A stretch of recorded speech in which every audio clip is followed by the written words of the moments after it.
Assalamualaikum warahmatullahi wabarakatuh. Alhamdulillah. Alhamdulillahi rabbil alamin. Wassalatu wassalamu ala ashrafil anbiya'i wal mursalin. Muhammadin wa ala alihi wa ashabihi ajma'in. Amma ba'du. Alhamdulillah. Insyaallah pada hari ini, hari pertama di bulan Ramadan, saya akan mencoba untuk menghadirkan beberapa sesi perenungan tentang makna-makna Al-Quran. Dan insya Allah saya akan cukupkan 30 kali pertemuan untuk merenungkan kedalaman makna Al-Quran, mengasah kita untuk berpikir, memikir dengan kalimat istifham untuk mencari kefahaman mengapa, bagaimana, untuk apa, dan seterusnya.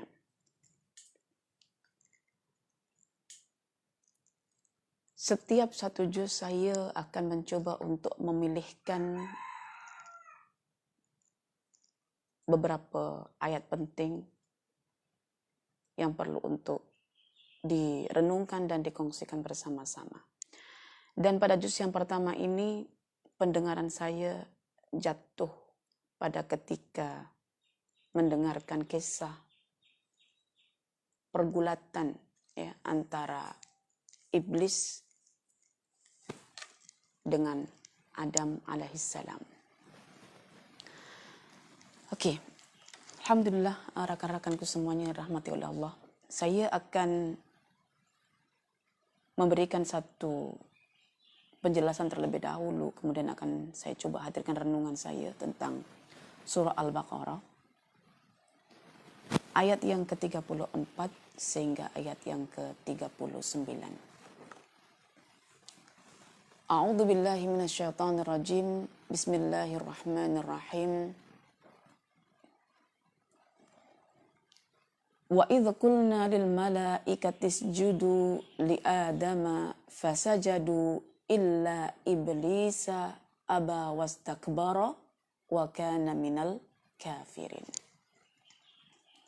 Wa qulna ya adamu uskun anta wa zawjukal jannata wa kula minha ragadan haitsu syi'tuma wala taqraba hadhihi syajarah fatakuna minadh dhalimin. Dua ayat ini sahaja dulu saya sebutkan.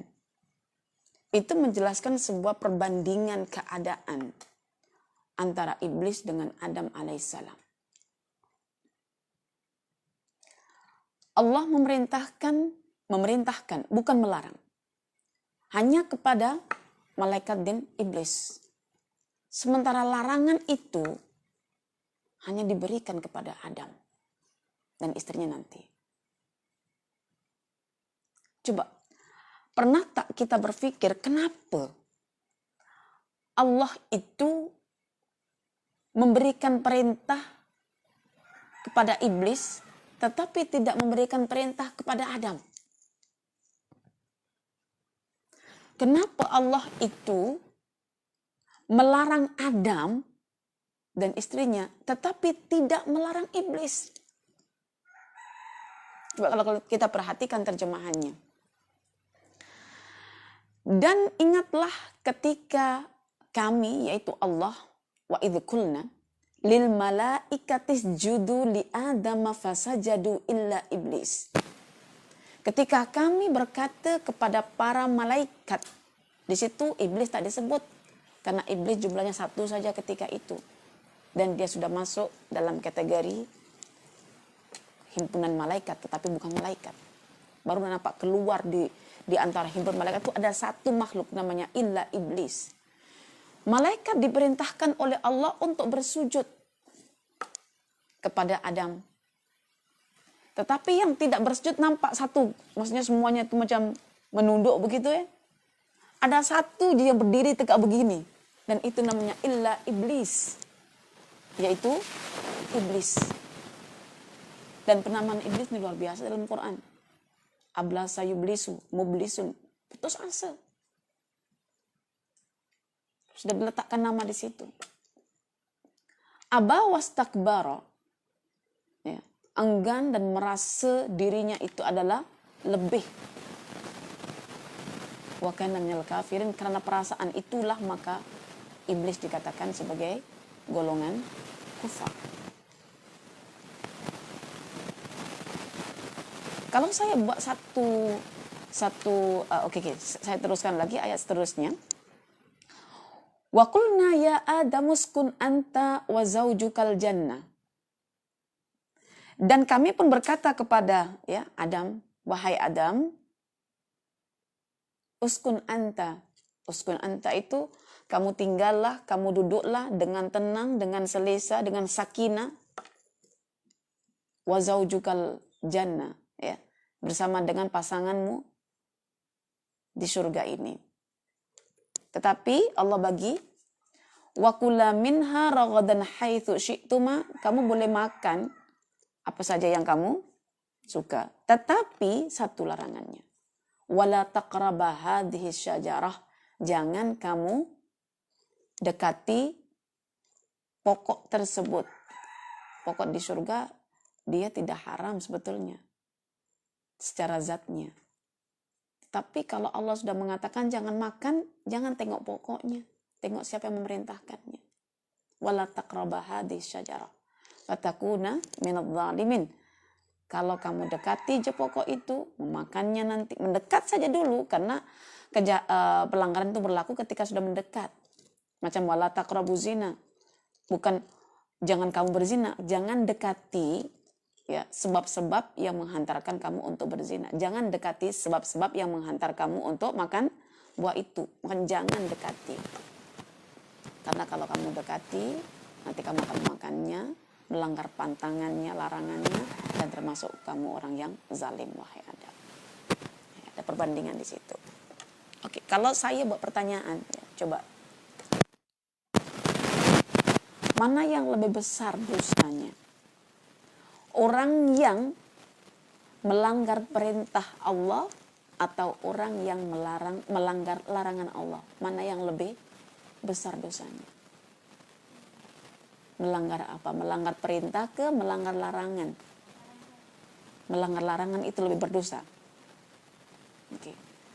Coba. Jawaban itu kita kembalikan kepada dua kisah tersebut. Kisah Adam dengan iblis. Mana yang lebih teruk keadaannya? Iblis selepas melanggar perintah atau Adam selepas melanggar larangan? Nah, kalau iblis melanggar larangan ke perintah, nah, mananya melanggar perintah lebih teruk ke daripada melanggar larangannya?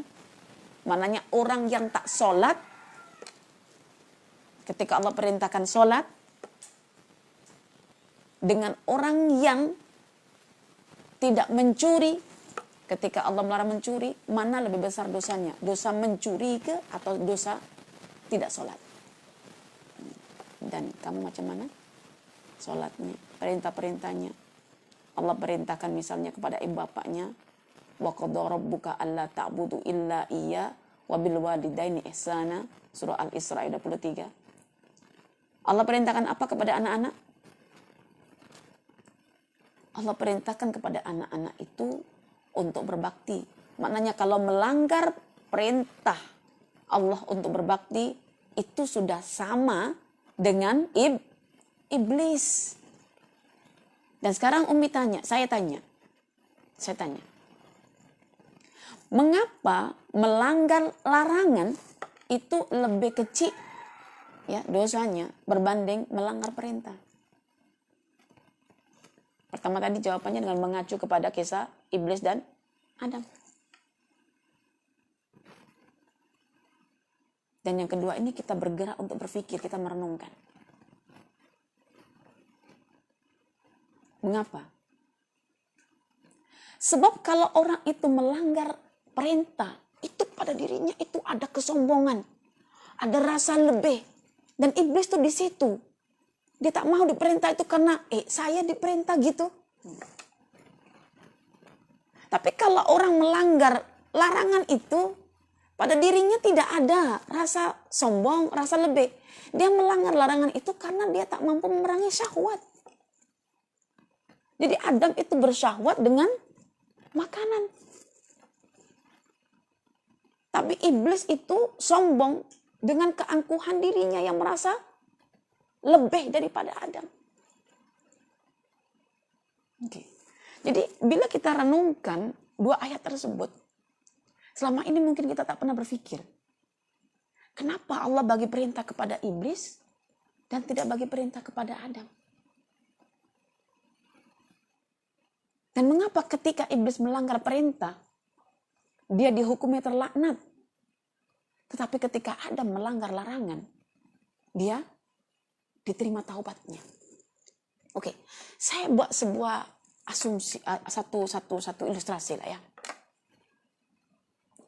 Kalau kita diciptakan oleh Allah dalam keadaan badan sehat, lalu Allah misalnya melarang kita jangan minum khamr, maka tujuan larangan itu untuk apa? Hanya untuk menjaga kekuatan yang ada dalam diri kita. Kita jaga saja. Tapi tidak ada penambahbaikan. Oke. Misalnya saya kata kepada anak saya, Ilkia, jangan panjat pokok tinggi-tinggi. Larangan itu bermakna saya ingin melindungi ya anak saya Ilkia supaya tak jatuh. Jadi keadaannya itu stable, tetap pada posisi kekuatannya yang ada, kebaikan yang ada saja. Tapi kalau perintah dilaksanakan, itu semacam nutrien, semacam penambahan kekuatan. So, adakah menjaga kekuatan dengan menambah kekuatan itu benda yang sama? Tentu tak sama. Karena tak sama, maka kita bezakan. Tetapi walaupun kita bezakan, bukan kita memilih salah satunya. Tapi kita memilih untuk melaksanakan kedua-duanya. Karena itulah bila saya memikirkan tentang huraian Al-Biqai dalam tafsirnya Nazmud Durar, bahwa poin penting yang disampaikan, maksud terbesar yang disampaikan dalam surah Al-Baqarah ialah tentang masalah petunjuk Al-Quran yang hanya diberikan kepada orang-orang yang bertakwa. Maka saya pikirkan takwa itu apa sebetulnya? Takwa itu adalah al-imtisal li awamirih wajtinab nawahihi. Bukan al-ijtinabu an-nawahihi wal imtisalu ala awamiri. Tidak. Ulama tidak membalikkan itu. Dan ini berpandu kepada kisah iblis dan Adam. Iblis dulu yang diperintahkan, ada yang dilarang. Kita ambil dua-duanya. Kita diperintah, kita laksanakan perintahnya untuk menambah kekuatan kita. Dan kita meninggalkan larangannya untuk tetap menjaga kekuatan kita agar tidak terjejas. So, hakikat larangan, hakikat perintah, itu kembali kepada kita, bukan kembali kepada pemerintahnya ataupun pelarangnya, yaitu Allah Subhanahu wa Ta'ala. Oke, baik. Kemudian selepas itu Allah menjelaskan kesan terhadap pelanggaran perintah, yaitu apa yang akan dilakukan oleh iblis ketika dia sudah melanggar perintah Allah atas dasar keangkuhan, kesombongan, kehebatan dirinya. فَأَزَلَّهُمَا الشَّيْطَانُ عَنْهَا فَأَخْرَجَهُمَا مِمَّا كَانَا فِيهِ وَقُلْنَا اهْبِطُوا بَعْضُكُمْ لِبَعْضٍ عَدُوٌّ وَلَكُمْ فِي الْأَرْضِ مُسْتَقَرٌّ وَمَتَاعٌ إِلَىٰ حِينٍ. Kebaikan dengan kebenaran tidak akan pernah bersatu. Makanya kalau saya katakan, kalau kita punya sebuah pemikiran kita tak boleh lebur dengan pemikiran orang, karena pemikiran itu cuma satu tolak ukurnya, itu Quran dan Sunnah. Kita tak boleh bertolak ansur dengan pemikiran. Bertolak ansur dengan badan mungkin boleh, paksakan. Tapi pemikiran tidak boleh. Sama kebaikan dan keburukan. Macam mana Adam dengan iblis boleh larut jadi satu unsur? Tidak boleh. Jadi iblis atas dasar kesombongan tadi melanggar perintahnya. Ketika sudah melanggar perintah itu hanya akan menimbulkan keburukan. Ketahuilah bila kita melanggar perintah Allah pun hanya akan menambah keburukan. dosa-dosa itu akan memanggil rakan-rakannya. Kalla bal rana ala qulubihim ma kanu. Ini akan menambah. Oke. Lalu apa kesan yang dialami oleh Adam ketika dia melanggar larangan Allah? Ibaratnya orang yang melanggar tadi kan orang yang tak mampu untuk menjaga dirinya. Ibaratnya dirinya dalam keadaan penuh penyesalan, penuh kehinaan, rasa lemah tak berdaya. Itulah Adam. Fatalaqa Adamu min rabbih kalimatin fataba alaihi innahu huwat tawwabur rahim. Ketika Adam merasa menyesal karena tidak ikut syahwat. Orang kalau ikut syahwatnya itu menyesal. Ya. Penyesalan itulah yang akhirnya membuahkan ungkapan taubat. Yang karena taubat itulah sebetulnya rahasia Adam diciptakan. Dan sebetulnya penghormatan untuk Adam itu disebabkan Adam nanti bertaubat. Subhanallah. Bukan kehormatan Adam itu ketika Adam di surga. Tidak. Kehormatan untuk Adam yang tadi Allah perintahkan iblis malaikat untuk bersujud itu. Kehormatannya itu ketika dia di bumi. Masya Allah. Karena aku sekalian. Dan ketika Allah tidak menyiapkan kehormatan Nabi Adam di bumi itu, Allah tetap menciptakan sebabnya. Allah menciptakan sebabnya, dan sebabnya itu adalah dia melanggar larangan Allah. Coba kita renungkan sekarang. Kalau ada melanggar satu jenis larangan, yang larangan itu bukanlah sebetulnya karena benda itu diharamkan, tapi Allah melarang. Itu Allah tak membiarkan Adam tetap dihukum oleh Allah. Dihukum dengan ihbitu, qulnah gitu, jatuh. Tidak ada sesuatu yang jatuh itu selesa dan tenang dan sedap. Yang namanya jatuh itu pasti sakit. Hatta jatuh cinta pun tetap sakit. Sakit, ada kepedihan di sini. Jadi Allah ciptakan sebab dulu untuk Adam agar jatuh ke bumi. Ketika jatuh ke bumi, dia merasa menyesal. Dan penyesalan itu disudahi dengan adanya taubat. Fatalaqa Adamu min rabbih kalimatin fataba alaihi fataba. Kalau Allah menerima taubatnya. Coba kita kira berapa banyak kita melanggar larangan Allah, sama ada atas kejahilan kita atau sama ada atas kepandaian kita, yang setiap kali kita melanggar larangan Allah, sama ada atas kebodohan kita ataupun kepandaian kita, sama-sama membuahkan kesesatan. Maka ada yang berkata kita itu sesat. Karena ketika sesat itulah Allah menikahkan. Ya. Pada ayat seterusnya, فَإِمَّا يَأْتِيَنَّكُم مِّنِّي هُدًى فَمَن تَبِعَ هُدَايَ فَلَا خَوْفٌ عَلَيْهِمْ وَلَا هُمْ يَحْزَنُونَ. Kalau orang itu sudah tersesat, kemudian datanglah namanya petunjuk, ya, petunjuk. Maka petunjuk itu ketika diamalkan, maka akan membuahkan kebahagiaan di mana. Dan sebaliknya, wallahi wa kadzdzabu bi ayatina ulaika ashabun nar hum fiha khalidun. Sebaliknya, yang diberikan petunjuk oleh Allah tetapi menolak petunjuk itu karena merasa dirinya lebih, karena sombong, karena angkuh, maka sebetulnya mereka ini masuk golongan orang kafir yang mengikuti perangai iblis, dan kelak dia akan kekal hidup di di neraka. Ada satu perkara yang penting yang sebetulnya saya hendak masukkan di ayat terakhir ini, di ayat ke-30. Ketika Allah menciptakan kita, suara jelas ke tak? Coba mohon responnya. Baru pertama mula jadi agak kelangkabut sikit lah.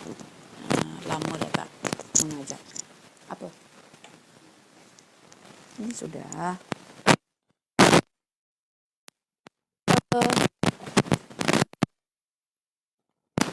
Dalam diri kita sebetulnya Allah sudah berikan fitrah namanya keimanan. Ini adalah barang berharga. Pada Allah juga menciptakan kesesatan ya dalam diri kita juga yang berbentuk nafsu ammarah dan juga berbentuk syahwat ataupun hawa.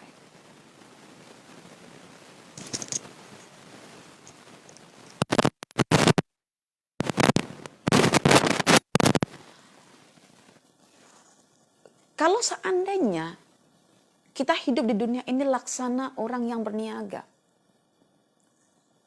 saya memiliki barang berharga, lalu saya menjual barang yang berharga itu dengan harga yang murah, rasa-rasa orang akan kata tentang saya apa ya?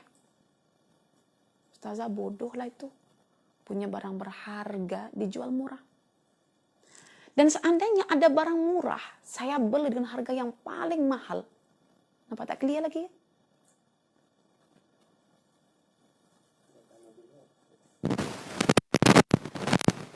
Mohon responnya. Bagaimana? Clear. Dan ketika misalnya ada barang yang begitu murah, kita beli dengan harga yang mahal. Orang kata kita apa? Demikianlah, petunjuk sudah ada dalam diri kita, tapi kita tidak aktifkan. Kesesatan sudah ada dalam diri kita, tetapi kita tidak nonaktifkan. Kita sebaliknya, kita aktifkan kesesatan, kita onkan ke petunjuk. Kita aktifkan kesesatan, kita offkan petunjuk. Itu adalah kebodohan. Okay. Yang menarik dalam kisah Adam ini ya, Adam terus direct dengan Tuhannya. Kalau kita direct dengan Nabi dan Rasul ya. Setiap para Nabi itu adalah dokter bagi kita yang Allah kirim ya untuk memberikan nasihat ke kita. Adam terus berhubung langsung dengan Tuhannya. Jadi Tuhannya itu adalah seorang diibaratkan seperti dokter. Yang ketika Adam merintih, merasakan penderitaan, kesakitan dalam hidupnya, Adam berkata kepada Tuhannya, Rabbana zalamna anfusana wa illam taghfir lana wa tarhamna lanakunanna minal khasirin. Direspon oleh Tuhannya dan Tuhan memberikan nasihat. Dan Adam segera tukar nasihat Tuhan itu dengan obat langsung, yaitu terus dia melaksanakan yang namanya taubatan nasuha. Coba, puan-puan tuan-tuan, kalau misalnya pergi ke hospital, saya tanya, kenapa pergi hospital? Sebab mengalami kesakitan. Lalu puan-puan tuan-tuan akan mengadukan apa yang puan-puan tuan-tuan rasa di hadapan dokter itu. Nyalakan kipasnya. Di hadapan dokter itu. Dan ketika dokter mendengar apa yang kita keluhkan, dokter menukar nasihat itu dengan resep dokter. Ya, ditulislah itu. Oke, tulis. Ada dua jenis pesakit. Ketika sudah mengadukan penyakitnya, mendapat nasihat dari dokter, dituliskan obatnya dalam resep dokter itu. Pesakit pertama turun dan segera memberikan nasihat dokter itu, resep itu ke apoteker atau ke bahagian farmasi. Dan bayarlah. Balik pulang obatnya, contoh sakitnya sakit jantung yang sudah teruk, kena cair darahnya, so minum obat cair darah. Balik pulang dia akan tengok petunjuknya itu, makan sebelum minum selepas makan, pagi hari begini, diikuti. Akhirnya sehat. Tapi pesakit yang kedua turun bawa resep dokter aja. Pas itu dibuang ke sampah, balik keluar. Perempuan tonton posisi yang mana satu? Nak posisi yang pesakit jenis kedua ke yang pertama, nak posisi jenis Adam ke iblis. Iblis diberi resep dokter juga. Qul nahbitu minha jami'an fa imma ya'tiyannakum minni hudan faman tabi'a hudaya fala khaufun 'alaihim wa lahum yahzanun walladzina kafaru wa kadzdzabu bi ayatina ulaika ashabun nar hum fiha khalidun. Jadi iblis dengan Adam itu macam pesakit lah. Pesakit ada dua jenisnya. Yang mengeluhkan ke dokternya, dibagi resep, tak ditukar dengan obat. Obat itu hanya menyembuhkan kita kalau kita telan. Sama juga sekarang kita ini, bila sudah ada petunjuk dari Al-Quran yang disampaikan oleh Rasulullah SAW, diteruskan oleh para sahabat, dan kemudian disambung lagi oleh para ulama sebagai warasatul anbiya, sampai ke kita, jangan nasihat cuma didengar, tapi tukar terus menjadi obat. Kalau nasihatnya adalah, tegakkanlah sholat. Sesungguhnya sholat itu menegah diri Anda daripada perbuatan keji dan mungkar. Jangan cuma dihafalkan, tapi terus sholat. Ketika sholat itulah laksana Anda menelan obat. Ya. Jadi satu ilustrasi yang cukup menarik sebetulnya, bahwa setiap fakta yang kita saksikan itu sebetulnya adalah pelajaran yang boleh kita kaitkan dengan Al-Quran. Tetapi kalau seandainya akal kita tak dipenuhi oleh Al-Quran, oleh keterangan-keterangan nas, diperincikan oleh para mufassir dalam menafsirkan ayat-ayatnya, bagaimana boleh kita menghukumi fakta-fakta itu dengan baik dan benar menuju perubahan dalam diri kita. So, saya pastikan pada perempuan, tuan-tuan, coba kenalilah pada diri kita ini ada satu kekuatan yang Allah berikan. Kekuatan yang berbentuk akal. Akal albab kita, akal absor kita, ataupun akal nuha kita. Akal nuha, akal kesedaran. Sedar karena absornya itu on, yaitu menyaksikan fakta fenomena yang ada. Dan fakta fenomena dapat disaksikan, dihukumi dengan baik, karena akal albab yang connect dengan Quran itu telah dirintis lebih awal sebelum akal absornya.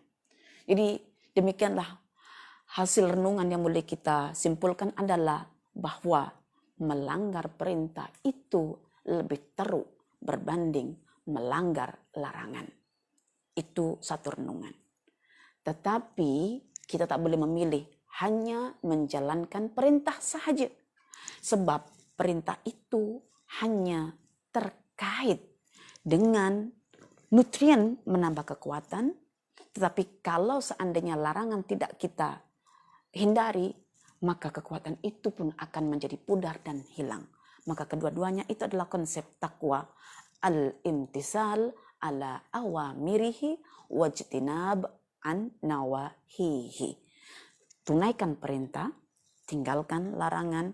Itulah hikmah di sebalik kejadian iblis dan Adam yang Allah hadirkan dalam Al-Quran surah Al-Baqarah ayat 34 sehingga 39.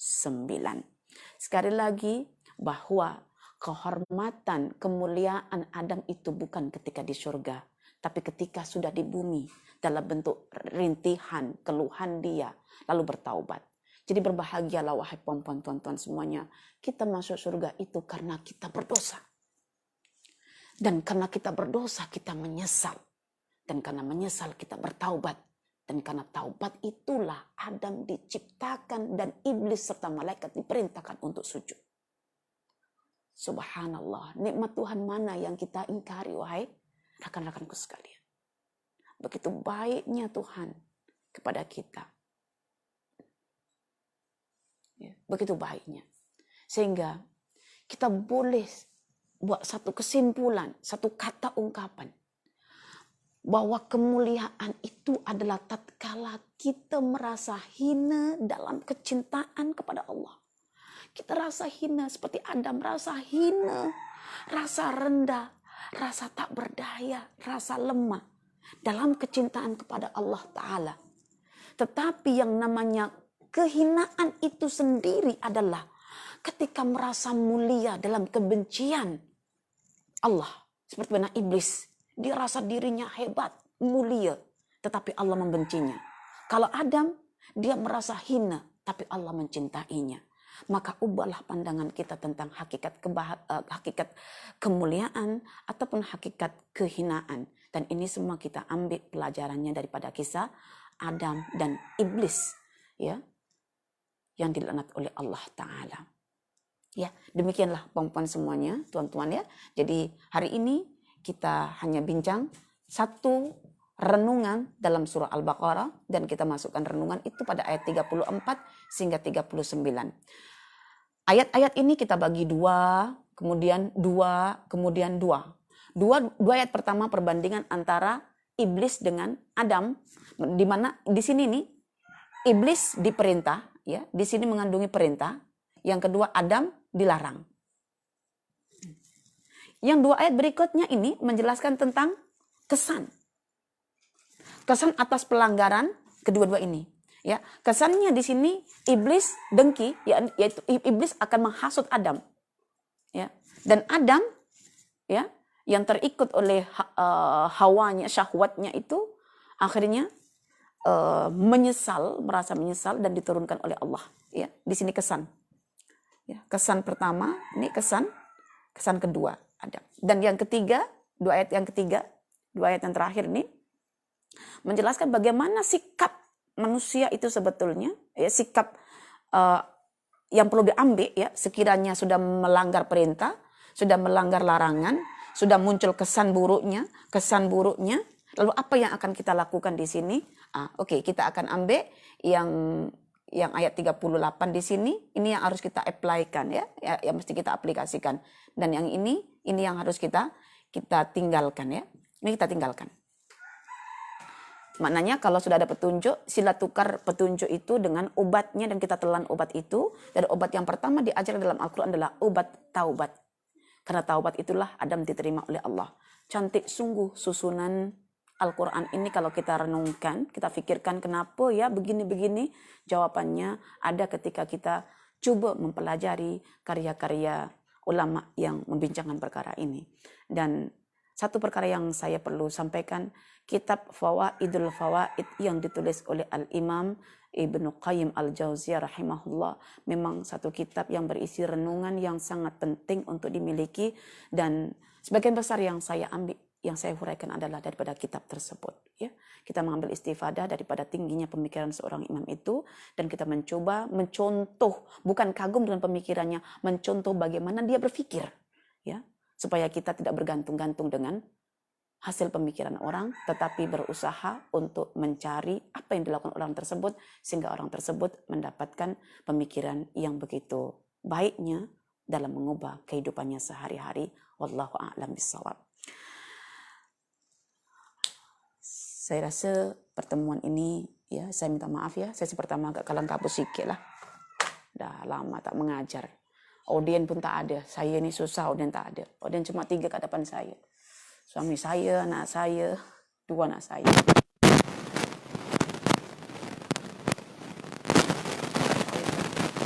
Emosi itu memang cukup menggaungkan suasana, menggemakan suasana. Tetapi Allah bagi hikmah hari ini, saya akan coba tetap menghadirkan renungan-renungan itu. InsyaAllah setiap pagi pukul 8.